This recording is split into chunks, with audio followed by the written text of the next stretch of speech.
વલસાડમાં પશુપાલન ક્ષેત્રે ચાલતા એક ખતરનાક રેકેટનો પોલીસે પર્દાફાશ કર્યો છે।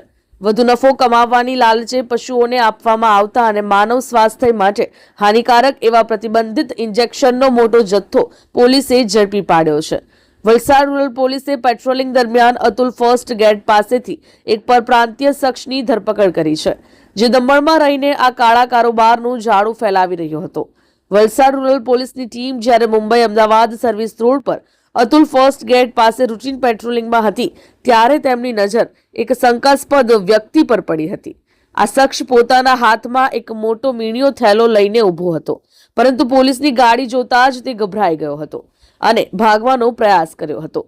પોલીસે સતર્કતા દાખવી તેને કોર્ડન કરી આ વ્યક્તિને પકડી પાડ્યો હતો। જ્યારે પોલીસે તેના થેલાની તપાસ કરી ત્યારે તેમાં કોઈ ખાદ્ય પદાર્થ નહીં, પરંતુ પ્રતિબંધિત કેમિકલ યુક્ત પ્રવાહી ભરેલી ઇન્જેક્શનની સેંકડો બોટલો મળી આવતા પોલીસ પણ ચોંકી ઉઠી હતી।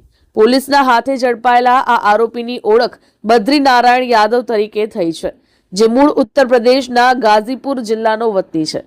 તપાસમાં બહાર આવ્યું છે કે તે છેલ્લા કેટલાક સમયથી કેન્દ્ર શાસિત પ્રદેશ દમણમાં રહીને આ ગેરકાયદેસર ધંધો કરતો હતો। પોલીસે તેની પાસેથી કુલ 720 ઇન્જેક્શનની બોટલો જપ્ત કરી છે, જેની બજાર કિંમત આશરે 36,000 રૂપિયા હોવાનું માન્ય છે। આરોપી પાસે આ જથ્થા માટેના કોઈ પણ માન્ય બિલ કે પરમિટ ન હોવાથી પોલીસે તમામ મુદ્દામાલ જપ્ત કરી તેની વિરુદ્ધ ગુનો નોંધ્યો છે। નિષ્ણાંતોના મતે ગાય ભેંસ જેવા પશુઓમાં દૂધનું ઉત્પાદન કૃત્રિમ રીતે વધારવા માટે આ ઇન્જેક્શનનો ઉપયોગ કરવામાં આવે છે। આ કેમિકલ યુક્ત ઇન્જેક્શન પશુઓના શરીરને અંદરથી પોલું કરી નાખે છે અને તેમના સ્વાસ્થ્ય માટે અત્યંત જોખમી છે। એટલું જ નહીં, પરંતુ આવું દૂધ પીવાથી મનુષ્યોમાં પણ ગંભીર બીમારીઓ થવાની શક્યતા રહેલી છે। હાલમાં વલસાડ પોલીસે આ કેમિકલના ચોક્કસ પૃથ્થકરણ માટે જથ્થો સુરત FSLમાં મોકલી આપ્યો છે। પોલીસ હવે એ દિશામાં તપાસ કરી રહી છે કે આ જથ્થો કયા પશુપાલકો સુધી પહોંચાડવાનો હતો અને આ નેટવર્કના મૂળ ક્યાં સુધી ફેલાયેલા છે। આજરોજ વલસાડ રૂરલ પોલીસ સ્ટેશનના પોલીસ કર્મચારીઓ પોતાના પેટ્રોલિંગ માટે દરમિયાન અતુલ ફર્સ્ટ ગેટ પાસે એ લોકો પેટ્રોલિંગમાં હતા અને એ દરમિયાન મુંબઈથી અમદાવાદ તરફ જતા સર્વિસ રોડ પર એક કિસ્મ જે છે પોતાના હાથ વડે વાહનો રોકવાનો પ્રયત્ન કરતો હતો।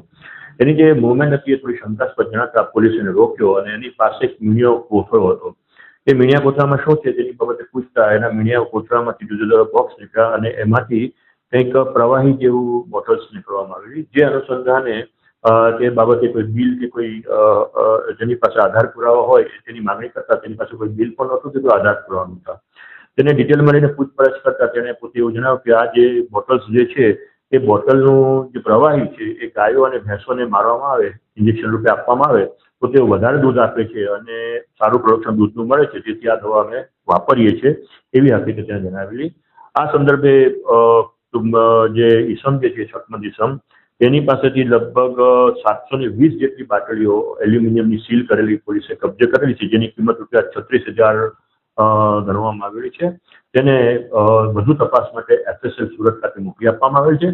આ સંબંધે રૂરલ પોલીસે BNS SS ની કલમ 35(1) મુજબ ધોરણસર તપાસ ફરિયાદ દાખલ કરેલી છે અને તેની તપાસ હાથ ધરવામાં આવી છે।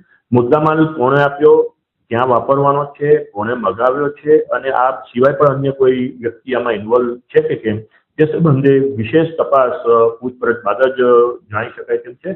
હાલ જે આરોપી જે છે એ પોલીસ કસ્ટડીમાં છે અને આરોપી જે છે એનું મૂળ નામ છે ચંદ્રકાંત ઉર્ફે હરિનાથ યાદવ, એ દમણનો રહેવાસી છે અને મૂળ જે છે રસુલાબાદ ગાઝીપુર યુપીનો રહેવાસી છે।